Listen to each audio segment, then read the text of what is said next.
In a world driven not by virtue but by advantage, those who fail to understand human nature are destined to be used. This is not a tale of cruelty. It is a study in clarity. Power does not belong to the kind-hearted, but to the disciplined, the aware, and the unshakable. If you do not control the game, you become a piece on someone else's board. To misunderstand human nature is to misstep in life's most critical engagements. Many suffer not because they lacked ability, but because they presumed virtue where there was none. The first and most essential truth a person must grasp is this: people, by nature, are governed not by noble ideals, but by self-interest. Those who expect loyalty, fairness, or compassion as constants will find themselves exploited by those who understand the real mechanics of power. The average man is not driven by loyalty to others, but by loyalty to his own gain. When the two align, harmony exists. But once interests diverge, so too does allegiance. You will find that affection, promises, and even expressions of solidarity are cheap tokens given in abundance when they serve a purpose. Strip away the benefit, and watch how swiftly those tokens are withdrawn. Do not be seduced by appearances. A smiling friend, an agreeable colleague, a kind neighbor. These are not signs of loyalty, but masks worn by those who have learned the art of social survival. They offer warmth so long as it is useful. They nod in agreement while their minds calculate return on investment. You are praised, helped, supported, but only for as long as your presence furthers their ends. The moment you cease to be a conduit for their advancement, they will vanish, or worse, turn against you. There is no bitterness in recognizing this. It is simply the design of human affairs. To demand moral purity in a world driven by advantage is like asking the wolf to become a shepherd. Even when cloaked in civility, the instincts of man remain predatory. The sooner one accepts this, the sooner one ceases to be prey. The Na'vi believe that goodwill begets goodwill. They assume that sacrifice will be remembered, that kindness will be returned, that truth will be valued. But history is littered with the corpses of the well-meaning. The devoted servant is often the first to be discarded when inconvenient. The truthful advisor is silenced when his honesty wounds pride. The generous are tolerated until they refuse to give, at which point they are accused of betrayal. This is not cynicism. It is observation. Observe how people behave when they are desperate, when advantage can be gained, when masks are no longer needed. In these moments, their core is revealed. And it is almost always self-serving. Watch the scramble for position during a crisis. Listen to the flattering words of those who seek favor. Count the promises made in public, and the betrayals carried out in private. Such patterns are not aberrations. They are the default. Those who thrive in this world are those who understand that expecting others to prioritize anyone but themselves is a losing wager. They approach relationships not through sentiment, but through calculation. They extend trust slowly, if at all, and only when the risk is offset by necessity. They recognize that most men are good only when it is convenient to be so, and dangerous when it is not. This does not mean one must act with malice, but one must act with clarity. Affection is not owed. Support is not guaranteed. Agreements are honored only while they serve the stronger party. If you are weak, you are vulnerable. If you believe others will shield you out of love, prepare to be exposed. If you do not see self-interest as the underlying motive of nearly all human action, you will forever be blindsided by the cold, quiet betrayal of those you once called allies. To protect oneself, it is not enough to hope that others will do good. One must assume they will do what is good for them. And if that intersects with your downfall, they will not hesitate. Therefore, assume calculation behind kindness, benefit behind benevolence. And always ask, what does this person gain by treating me this way? Only then will you begin to see clearly. Only then will you stop being used. The man without boundaries invites his own humiliation. He signals to the world that he can be bent, borrowed, and broken without consequence. And so, the world obliges. There is no cruelty in this, only logic. People take what they are permitted to take. If you do not draw a line, they will assume there is none. Respect is not offered freely. It is not won through kindness or servitude. It is claimed through self-limitation. Through the deliberate act of denying others what they want, when giving it would cost your dignity. Boundaries are not a luxury for the privileged. They are the weapons of the wise. Where there are no limits, there is no power. And where there is no power, there is only utility. Something to be used, nothing more. One must understand that people do not test you once. They test you constantly. Every request, every interruption, every invasion of your time or your peace is a silent question. Will this be allowed? If you answer with silence, with hesitation, or with guilt-laced compliance, you teach them that your space is open ground. They will walk upon it, mark it, and eventually claim it as theirs. And you will find yourself wondering how you became a stranger in your own life. The world does not pause for your comfort. It respects clarity. The man who says, no, without apology exerts gravity.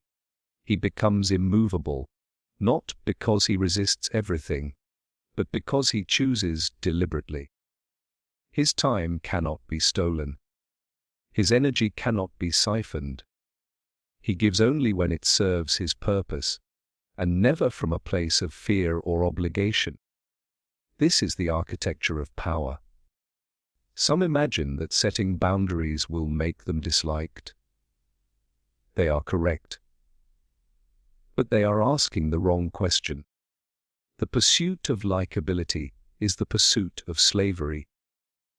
If your actions are dictated by the need to be approved of, you have already surrendered your autonomy. To be liked is to be shaped by others.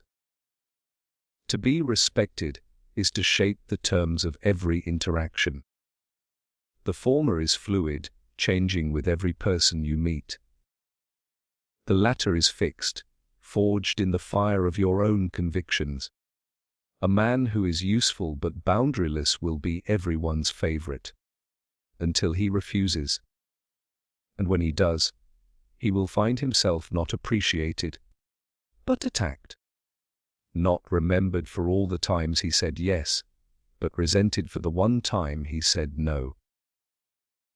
That is the curse of the agreeable, to be loved conditionally, and only for long as they are pliable. Once they assert themselves, the illusion of affection evaporates. Powerful individuals are not loved for their availability. They are respected for their discipline. They do not indulge every invitation, every cry for help, every problem that is not theirs to solve. Their time is guarded, their presence is selective. They do not explain, they do not justify. Their no is not a negotiation, but a declaration. And in time, even the most demanding personalities learn to adjust their behavior in the presence of such strength. You must treat your boundaries as sovereign territory. They are not open to foreign occupation. Your time, your attention, your emotional bandwidth. These are assets, and assets must be protected. If you spend them frivolously, others will assume they are worthless. But if you guard them with discipline, you assign them value. Others may not like this, but they will respect it. And respect is the foundation upon which all enduring power is built. The person who lacks boundaries is not seen as generous. They are seen as weak. And weakness, once detected, attracts predators. You will be given burdens that are not yours to carry. You will become the receptacle for other people's failures, their needs, their manipulations. And with every yes spoken out of fear or guilt, you will lose another piece of yourself. You will be reshaped into a version that pleases others but dishonors you. In the affairs of power, how you are seen matters more than what you are. Influence does not arise from purity of heart, from good intentions, or even from honest labor. It is born from perception, from the image you construct and allow others to consume. It is not enough to possess strength. Others must believe you do. It is not enough to have discipline. Others must fear the consequences of testing it. In this world, men respond not to reality, but to the story that surrounds it. Control that story, and you control the reaction it provokes. The weak man reveals too much. He speaks when silence would serve better. He exposes his wounds in the hope of sympathy, and instead receives contempt. He is emotionally transparent, believing that openness will inspire connection. But the only connection it inspires is a strategic one. People quickly learn how to push, how to manipulate, how to use. He becomes predictable, and therefore manageable. Predictability is not an asset, it is a liability. What can be anticipated can be countered. What can be read can be rewritten. The wise man, by contrast, understands the power of restraint. He does not overshare.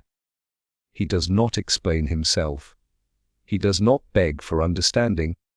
His movements are calculated, his silence deliberate, his emotions concealed behind a veil of control. This ambiguity is not accidental. It is armor. What is concealed cannot be attacked. What is unreadable cannot be exploited. By refusing to be a mirror for others' expectations, he forces them into uncertainty. And in uncertainty, they tread lightly. To be underestimated is often more useful than to be admired.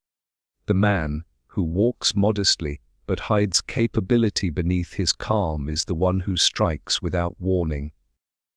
He does not posture. He does not warn.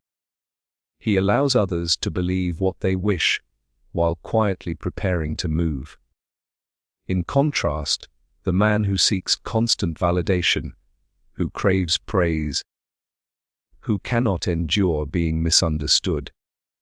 This man gives his opponents everything they need. His image is not his own. It belongs to the court of opinion, to the shifting tides of perception that others command. The most dangerous opponent is not the loud one, not the angry one, not the one who declares his intent. It is the one who says little, reacts less, and moves only with purpose. such a man becomes an enigma. And enigmas are feared because they cannot be measured. People are unsettled by what they cannot define. They hesitate, overthink, and second-guess themselves. This hesitation is a tool. It gives you time. It gives you space. It gives you the upper hand without lifting a finger. A reputation built on mystique is more durable than one built on virtue alone. Virtue must be continually proven, defended, explained. Mystique needs only to be preserved. Once others come to believe that you are not easily swayed, not easily read, not easily provoked, they begin to guard their own behavior in your presence. You do not need to demand respect. They offer it freely. Fearing the consequences of disrespect they cannot predict. This is the essence of soft power: to command without asking, to influence without revealing. Public displays of emotion dissolve this power. A man who loses his temper, who reacts to insult, who answers every attack with a defense, he shows his hand. He demonstrates weakness. He allows his enemies to see what rattles him. From that moment on, they need not strike him directly. They can provoke, and he will unravel himself. This is the cost of emotional exposure. Not only does it erode your image, it hands control to those who can manipulate it. The solution is not coldness, but calculation. Allow people to see what you want them to see. Shape their assumptions without confirming or denying them. Never reveal the whole truth, for the whole truth contains vulnerabilities. What people cannot see, they cannot touch. What they cannot define, they cannot destroy. When you master perception, you no longer have to chase power. Power begins to orbit you, drawn not to who you are, but to who they believe you might be. To give indiscriminately is not an act of virtue. It is an act of folly. The one who gives without calculation may win praise for a time, but he will not win respect. Praise is cheap and fleeting. Respect, on the other hand, is built through discipline. Generosity, when detached from strategy, becomes a liability. What begins as a noble impulse soon devolves into expectation.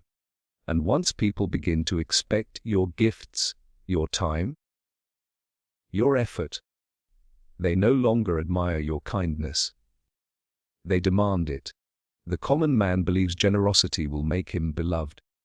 He assumes that by always offering help, always saying yes, always opening his doors, he will secure loyalty and affection. But in reality, he creates dependents, not allies. Those who receive without cost soon forget the value of the gift. What is given freely is rarely honored. What is constant is rarely treasured. When you give without pause, you teach others that your resources have no limits, that your time is unclaimed, that your strength exists for their convenience. They do not thank you for it. They consume you for it. The wise man, however, does not give from emotion. He gives from purpose. He understands that each act of generosity must serve a function. It must create leverage, build alliance, reinforce control. It must elevate his position, or at the very least, preserve it. He gives when it creates indebtedness. He gives when it advances his influence. He gives not because he feels obligated, but because he chooses to. In this, generosity becomes a tool, not a weakness. There is danger in giving too much, too often. Even the noblest ruler, who showers his people with favors, eventually loses the treasury. And once the treasury is empty, so too is the respect of the crowd. The masses turn quickly. What they once saw as benevolence, they now see as failure. They will not remember the feast, only the hunger that follows. In personal life, the same rule applies. Give everything, and you will be resented when you give less. Provide constantly, and you will be punished when you pause. The moment you withhold, they will not ask what changed. They will accuse you of betrayal. Generosity must be rare enough to be noticed, and deliberate enough to carry meaning. It must be shaped by timing and precision. To give without regard for its consequences is to hand your power to those who do not deserve it. A gift that does not create gratitude creates entitlement, and entitlement breeds contempt. The wise man avoids this trap by remaining unpredictable. He may grant a favor today, then deny one tomorrow. He may extend help once, then disappear the next time. This calculated inconsistency keeps others uncertain, and uncertainty maintains control. Strategic generosity is not coldness. It is clarity. It allows you to sustain influence without diminishing your authority. When others are unsure whether you will say yes or no, they begin to ask more carefully. They begin to speak with respect. They measure their words and their requests, knowing that your favor is not a given. They seek to earn it. And in that seeking, they place themselves below you. One must also examine the reason for giving. Too often, people give not from strength, but from fear. Fear of rejection, fear of conflict, fear of being perceived as unkind. But this kind of giving is not generosity. It is submission. It teaches others not only that you are generous, but that you are afraid. And once they sense fear, they will return with more requests, each bolder than the last. They will probe for weakness, not out of cruelty, but because it is human nature to pursue what is permitted. It is far more powerful to give on your own terms. To say, "I will help you," only when it serves a higher objective. To offer your support not as a habit, but as a statement. This way, your generosity is remembered. It carries weight. It distinguishes you not as a provider, but as a force. People do not line up to thank the one who is always generous. They line up to extract from him. But when generosity is rare, when it is reserved, it becomes a signal of strength, not submission. It becomes a privilege, not a pattern. There is no greater vulnerability than dependence. Whether it is emotional, financial, social, or intellectual, dependence is the silent leash by which others guide your steps. The man who cannot think, act, or stand without another's permission is not a man of influence. He is a subject to someone else's will. Those who rely on others to survive, to feel validated, to find direction, have already surrendered the throne of their own life. Power begins where dependence ends. Every dependency is a contract in which you surrender something in exchange for comfort. But comfort is a dangerous illusion. What seems like security is often a cage. What feels like support is often surveillance. The moment someone becomes essential to your stability, they become the architect of your downfall. They may not even realize the influence they hold over you, but they will use it. Human nature ensures it. It is not malevolence that drives them. It is instinct. To control is to survive, and if you offer them control, they will take it. A man who cannot say no to his benefactor has no voice. A man who must please others to maintain his position has no spine. A man who draws his confidence from applause will collapse in silence. He is not his own master. He is a marionette, moved by strings he willingly handed to others. The wise man never does this. He cultivates his own resources. He trains himself to endure solitude.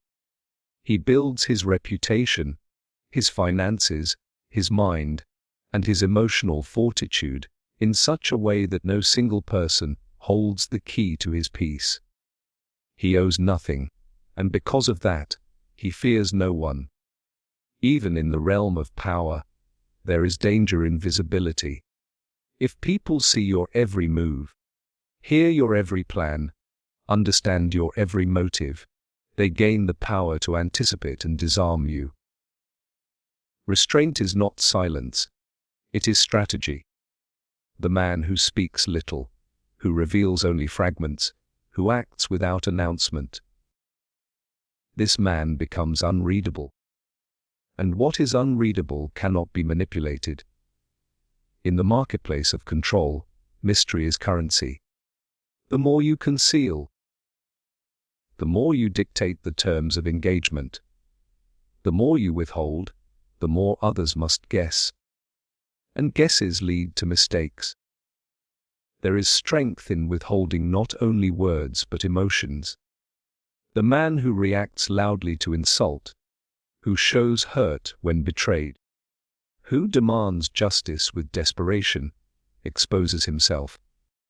He makes his pain visible and his vulnerabilities available. He teaches others how to wound him. In contrast, the man of restraint watches, calculates, remembers, but reveals nothing. He suffers in silence, retaliates in silence, ascends in silence.